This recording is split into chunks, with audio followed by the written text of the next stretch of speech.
بالله من الشيطان الرجيم بسم الله الرحمن الرحيم وإذ يتحاجون في النار فيقول الضعفاء للذين استكبروا إنا كنا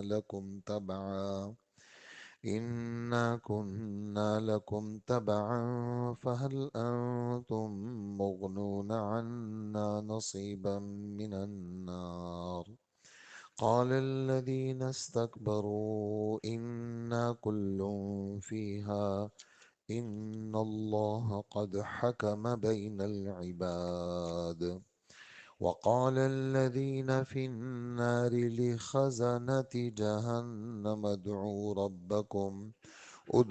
ربكم يخفف عنا يوما من العذاب قالوا أولم تك تأتيكم رسلكم بالبينات قالوا بلى قالوا فادعوا وما دعاء الكافرين إلا في ضلال صدق اللہ العظیم۔ 4 آیتیں آپ نے سورہ مومن کی سنی، آیت نمبر 47 سے 50 تک۔ اللہ جل جلالہ فرعون اور ان کے غرق کے بعد ایک عمومی بات فرما رہے ہیں، جس میں فرعون اور فرعون کے لوگ بھی، اسی طرح قیامت تک ہر وہ فرد جو غلط قسم کے لوگوں کا ساتھ دیتا ہے اور غلط قسم کے لوگوں کے پیچھے چلتا ہے، تو جو سابقہ امتیں گزری ہیں حضرت نوح علیہ السلام سے لے کر اب تک اور اب سے لے کر قیامت تک، فرماتے ہیں اور اس وقت کا دھیان رکھو جب یہ لوگ دوزخ میں ایک دوسرے سے جھگڑ رہے ہوں گے۔ تو جو لوگ دنیا میں کمزور تھے وہ ان لوگوں سے کہیں گے جو بڑے بنے ہوئے تھے دنیا میں، ہم تو تمہارے پیچھے چلنے والے لوگ تھے، تو تم آگ کا کچھ حصہ ہمارے بدلے خود لے لو گے اور ہمیں آگ کے عذاب سے بچا لو گے۔ تو وہ جو بڑے بنے ہوئے تھے وہ کہیں گے ہم سب ہی اس دوزخ میں ہیں، نعوذ باللہ۔ اللہ تعالیٰ تمام بندوں کے درمیان فیصلہ کر چکا ہے، اور یہ سب جو آگ میں پڑے ہوئے ہیں دوزخ کے نگرانوں سے کہیں گے اپنے پروردگار سے دعا کرو کہ وہ کسی دن ہم سے عذاب کو ہلکا کر دے۔ وہ کہیں گے کیا تمہارے پاس تمہارے پیغمبر کھلی کھلی نشانیاں لے کر نہیں آتے رہے تھے؟ دوزخی جواب میں کہیں گے ہاں آتے تو رہے تھے۔ وہ کہیں گے پھر تم خود ہی دعا کرو، اور کافروں کی جو دعا ہے وہ تو مکمل بے اثر ہے، اس کا کوئی اثر نہیں ہے۔ یہ ان 4 آیتوں کا ترجمہ آپ کی خدمت میں پیش ہوا۔ اس طرح کی قرآن پاک کے اندر دوسرے پارے میں، 8ویں پارے میں اور 23ویں پارے میں اور یہ 24ویں پارے میں، اس وقت تو یہی 4 جگہیں میرے ذہن میں ہیں کہ اللہ جل جلالہ نے یہ والی باتیں ہمارے سامنے فرمائی ہیں کہ دنیا کے اندر آدمی کو اپنا، جس کو کہتے ہیں نا نمونہ، اور اپنا آئیڈیل کہ بھئی میں کس کے پیچھے چلوں، تو اللہ جل جلالہ نے وہ ہمارے لیے متعین کیا ہے حضرت محمد صلی اللہ علیہ وسلم اور صحابہ کرام، یہ ہمارے لیے متعین لوگ ہیں۔ اور ہمارے رب نے ہمیں ہر آیت کے اندر، کہتے ہیں نا سورہ فاتحہ یہ ہر آیت کا حصہ ہے، کس کے لیے؟ اکیلے نماز پڑھنے والے کے لیے اور امام کے لیے۔ مقتدی کے لیے حکم ہے کہ وہ سورہ فاتحہ جب امام پڑھے تو وہ غور سے سنے، اس لیے کہ یہ بھی قراءت ہے۔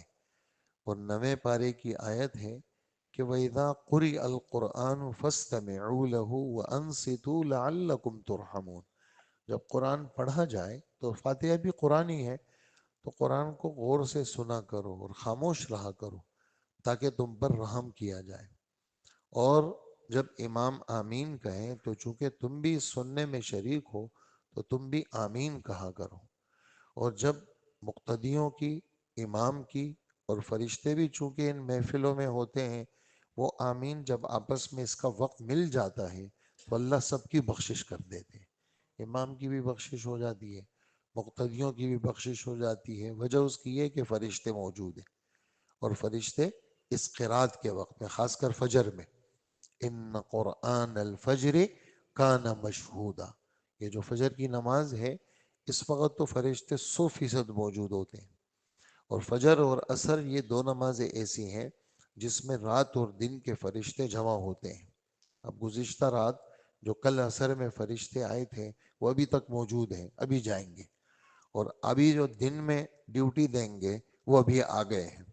تو یہ دونوں فرشتے آ چکے ہیں اور ہماری حاضری لگ گئی ہے کہ مسجد علی کے اندر فلانا فلانے کا بیٹا اس نے فجر کی نماز پڑھ لی، تو رات کے فرشتوں نے بھی لکھ لیا ہمیں اور دن والوں نے بھی لکھ لیا، اور ہماری حاضری نماز کی لگ گئی ہے۔ اللہ پاک قبول فرمائے۔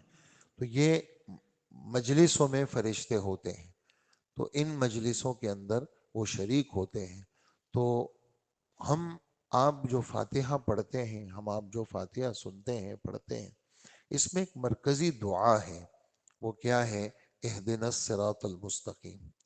اور ہر فرد اپنے ماضی کے ساتھ اپنے آپ کو جوڑ رہا ہے۔ صراط الذین انعمت علیہم، اللہ مجھے ان لوگوں کے راستے پہ چلا جن پر آپ نے انعام کیا ہے۔ جی کن پر انعام ہوا ہے؟ تو نبیوں پر انعام ہوا ہے۔ اور کن پر انعام ہوا ہے؟ صدیقین پر ہوا ہے۔ اور کن پر ہوا ہے؟ جی شہداء پر ہوا ہے۔ اور کن پر ہوا ہے؟ جی صالحین کے اوپر انعام ہوا ہے۔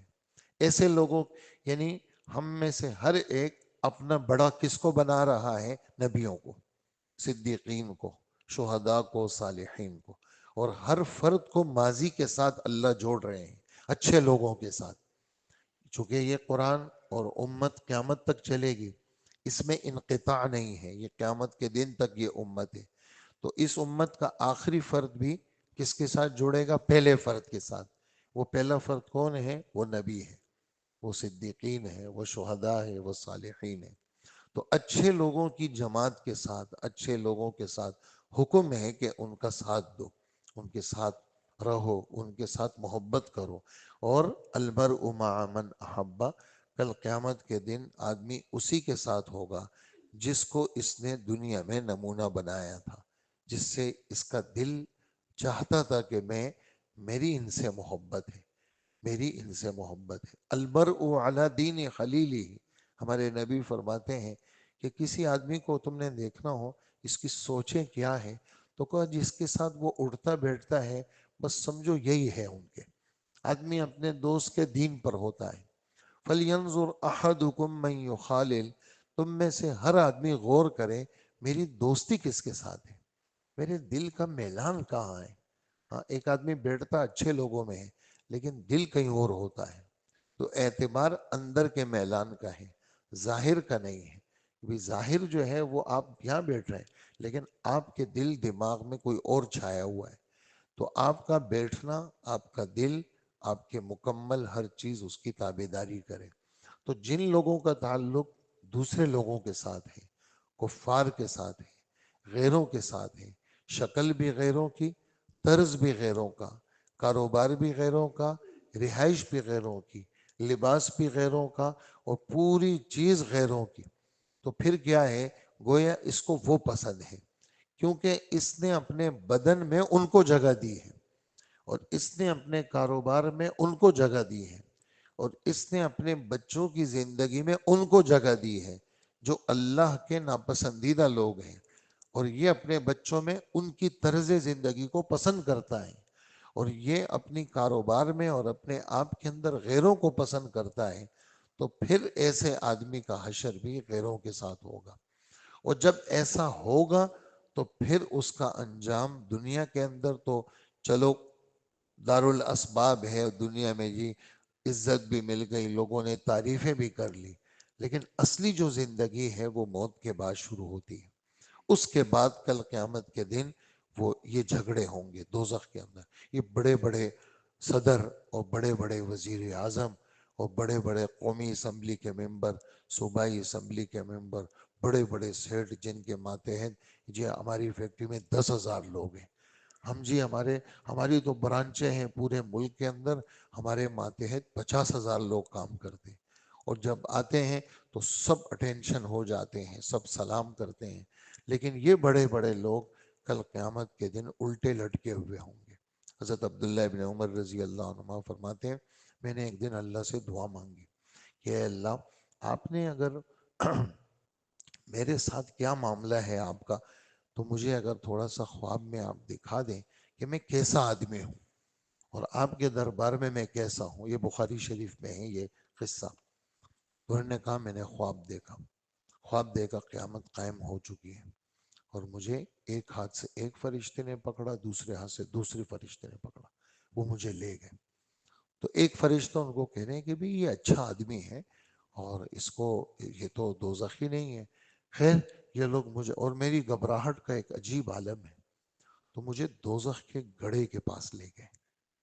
میں نے جب دوزخ کے اندر دیکھا تو میں نے قریش کے بڑے بڑے سردار جو کفر پہ مرے تھے ان کو میں نے الٹا لٹکا ہوا دیکھا، اور میں نے آنکھوں سے سارا منظر میری آنکھوں کے سامنے ہے، اور میں گھبرا رہا ہوں بہت زیادہ۔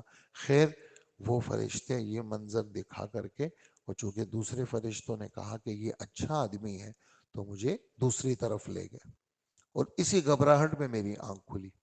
تو میں نے اپنی بہن حضرت حفصہ ام المومنین رضی اللہ عنہا سے کہا کہ میں نے تو یہ خواب دیکھا ہے، اور میں نے یہ دعا مانگی تھی اللہ پاک سے کہ میرے ساتھ کیا معاملہ ہوگا۔ تو حضور صلی اللہ علیہ وسلم نے فرمایا عبداللہ اچھا آدمی ہے، کاش یہ رات کو نماز میں کھڑا ہوتا، کہ رات کو اگر کثرت سے نماز پڑھتا نا تو بس یہ والی جو چیز اس کو دکھائی گئی ہے یہ ختم ہو جائے گی۔ تو پھر عبداللہ کہتے ہیں میں نے تو رات کا سونا چھوڑ ہی دیا، اب میں رات کو اللہ کے سامنے کھڑا ہوتا ہوں۔ تو یہ جو رات کی حاضری ہے ہمارے اچھے اچھے ساتھی نہیں کرتے، اور بس وہ بالکل بڑی مشکل سے فجر میں اٹھتے ہیں، اور فجر بھی ادھر ادھر ہو جاتی ہے۔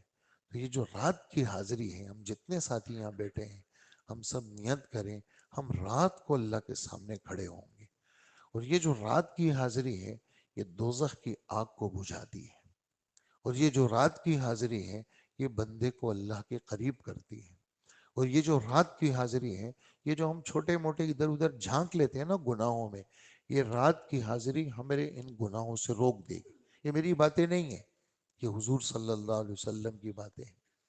علیکم بقیام اللیل فإنہ دأب الصالحین قبلکم مغفرۃ للذنوب ومنہاۃ عن الاسم، کہ تمہارے بڑے بڑے گناہ اس تہجد کی نماز سے معاف ہوں گے، اور جن گناہوں میں تم ملوث ہو اور بڑی کوشش کرتے ہو کہ میں یہ گناہ نہ کروں، رات کے کھڑے ہونے کی وجہ سے اللہ پاک ان گناہوں سے تمہیں بچا لے گا۔ تو جو گناہ آدمی مطلب کوشش میں ہے کہ میں نہ کروں اور میں اچھے لوگوں میں شامل ہو جاؤں، تو یہ رات کا کھڑا ہونا، رات کو اللہ کو یاد کرنا، ہمارے جتنے اکابر گزرے ہیں، حضرت مولانا الیاس صاحب رحمۃ اللہ علیہ کا ملفوظات مولانا منظور نعمانی صاحب رحمۃ اللہ علیہ نے جمع کیے ہیں۔ یہ بزرگوں کی چیزیں پڑھنے کی ہیں، اس سے آدمی اپنے بزرگوں کے قریب ہوتا ہے۔ حضرت تھانوی رحمۃ اللہ علیہ کی چیزیں اور ہمارے ان اکابر مشائخ کی چیزیں، یہ ہمیں اللہ کے یہ قریب لوگ تھے، اور ان لوگوں کی زندگی اللہ پاک کو پسند تھی، جبھی اللہ پاک نے ان کے کاموں کو چلایا ہے۔ حضرت مولانا اشرف علی تھانوی رحمۃ اللہ علیہ 1,500 کتابوں کے مصنف، اور قرآن کا ترجمہ کیا کرتے ہیں، کیا تفسیر کرتے ہیں، اچھے اچھے علماء حیران ہو جاتے ہیں۔ مفتی شفیع صاحب جیسے آدمی لکھتے ہیں کہ یہ جو تفسیر ہے یہ ہمیں کتابوں میں نہیں ملی، لیکن یہ شریعت کے خلاف نہیں ہے، اور میں یہ کہوں گا کہ حضرت مولانا اشرف علی تھانوی رحمۃ اللہ علیہ کے دل پر اللہ کی طرف سے خاص فیضان ہوا جب ہی حضرت نے اس آیت کی تفسیر یہ لکھی۔ اتنے بڑے آدمی وہ یہ جملے لکھتے ہیں حضرت مولانا اشرف علی تھانوی رحمۃ اللہ علیہ کے بارے میں۔ تو مفتی حضرت مولانا الیاس صاحب فرماتے ہیں میں نے اللہ کے قریب ہونے کے لیے بڑی کوششیں کی، بڑی ٹھوکریں کھائی ہیں، بڑی مشکلات کو میں نے جھیلا ہے، لیکن مجھے جو اللہ کا قرب ملا ہے وہ رات تہجد کے وقت میں قرآن پاک دیکھ کر کے اللہ کو سنانا. بہت زیادہ نہ پڑھے. کس نے کہا آپ 2 پارے پڑھیں؟ آپ 1 پاؤ پڑھ لیں، لیکن اس طرح رات کو پڑھ کر کے تھوڑا سا آواز کے ساتھ کہ میں پڑھ رہا ہوں، اللہ سن رہے ہیں، اور اللہ جل جلالہ کے سامنے میں بیٹھا ہوں. فرمایا ایک یہ اور ایک درود شریف. میں رات کے وقت میں درود شریف اور یہ تلاوت، تہجد اپنی جگہ پہ، ذکر اپنی جگہ پہ، دعا اپنی جگہ پہ، لیکن یہ جو رات کے اعمال ہیں یہ کوئی بھی ہم میں سے اس سے مستغنی نہیں ہے. جیسے آدمی کہتے ہیں جی پانی سے مستغنی نہیں، پانی تو پینا پینا ہے. سونے سے مستغنی نہیں، بھی سونا ہی بھی ہے.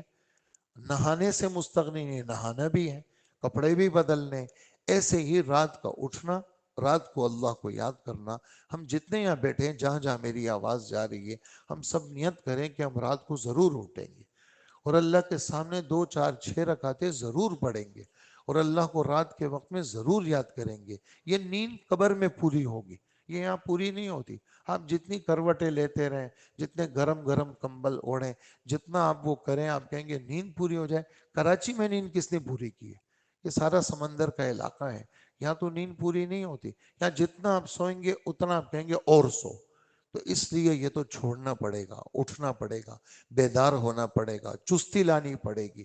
اور چستی کے اندر ہی اللہ پاک نے برکت رکھی ہے. سب نیت کرتے ہیں نا انشاءاللہ. تو رات کا اٹھنا اللہ کے سامنے پرسکون.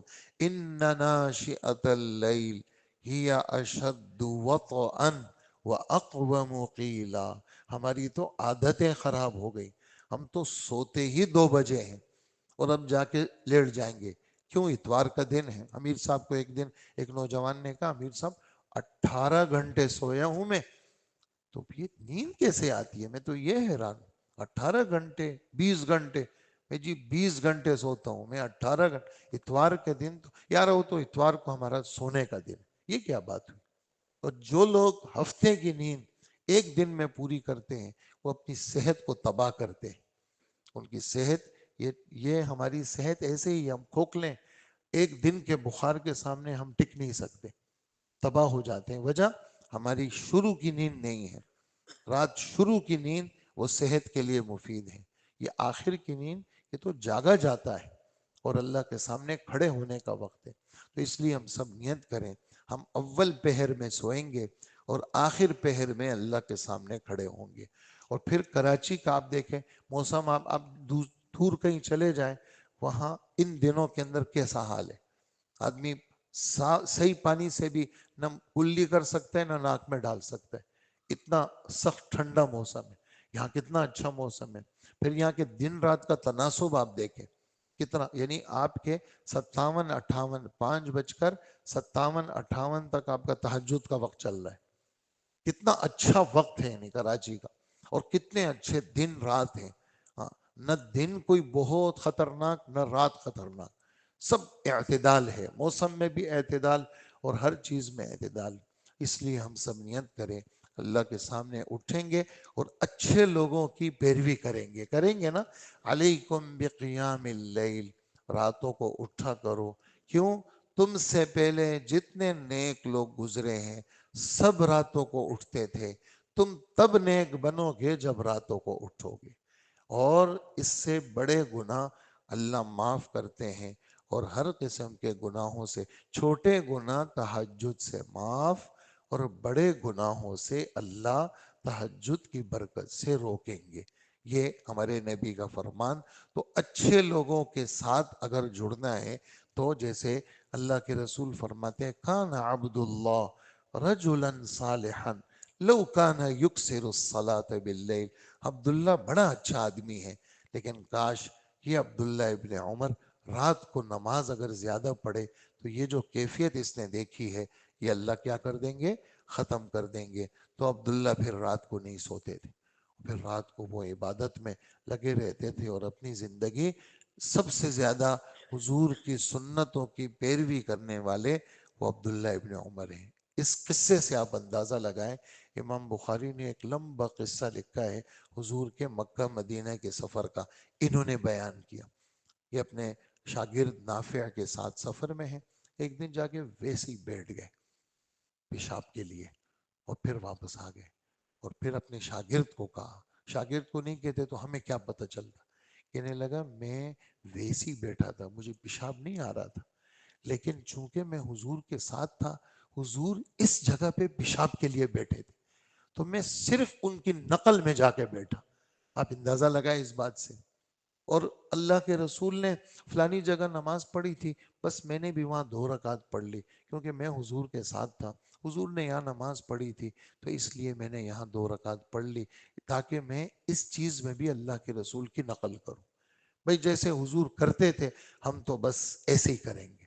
اتنے عاشق کہ حضرت انس فرماتے ہیں کہ میں بس حضور صلی اللہ علیہ وسلم کی داڑھی کا ایک ایک بال میں نے گنا ہوا ہے، وہ بال 20 نہیں تھے، بس 17 18 19 یہ بال حضور صلی اللہ علیہ وسلم کی داڑھی کے سفید تھے، باقی نہیں تھے۔ اتنے قریب سے اللہ کے رسول کو دیکھنے والے اور آپ کی نقل کرنے والے، تو جو آدمی ایسا ہوگا وہ آدمی کبھی بھی برباد نہیں ہوگا۔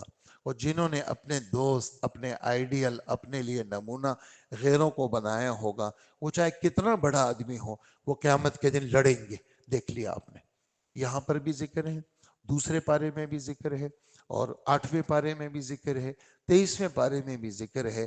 اور یہ کہیں گے کہ بھائی ہمیں تو دوزخ میں، دنیا میں ہم ایمان والوں کا مذاق اڑاتے تھے، ہمیں تو آج نظر نہیں آ رہے، ہم تو ان کا بڑے گپ لگاتے تھے، بڑے ہنستے تھے ہم لوگ، آج تو ہمیں نظر نہیں آتے۔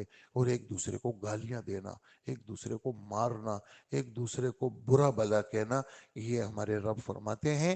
23ویں پارے کی آیت ٹکڑا سنا کے بات ختم کروں، ان ذالک لحق تخاصم اہل النار، بے شک بات ہے کل قیامت کے دن ان دوزخیوں کا آپس میں جھگڑنا یہ بالکل سچ بات ہے، اور اس میں کوئی جھوٹ نہیں ہے۔ میں تمہارا رب تمہیں سنا رہا ہوں، اپنا نمونہ اچھے لوگوں کو بناؤ، غلط قسم کے لوگوں کو نمونہ بناؤ گے تو یہاں تو بظاہر تمہیں عزت ملے گی، لیکن بعد میں تمہارے لیے مشکلات ہوں گی۔ تو اللہ ہمیں اچھے لوگوں کی صحبت دے دے، اچھے لوگوں کی محبت دے دے، علماء کرام، صلحاء، اولیاء، ایسے لوگوں کا اللہ پاک دنیا میں بھی ہمیں ساتھ دے دے، اور قبر کے اندر، حشر کے اندر بھی ایسے لوگوں کا ہمیں ساتھ نصیب ہو جائے۔ اللہ پاک ہم سب کو عمل کی توفیق عطا فرمائے۔ الحمدللہ رب العالمین۔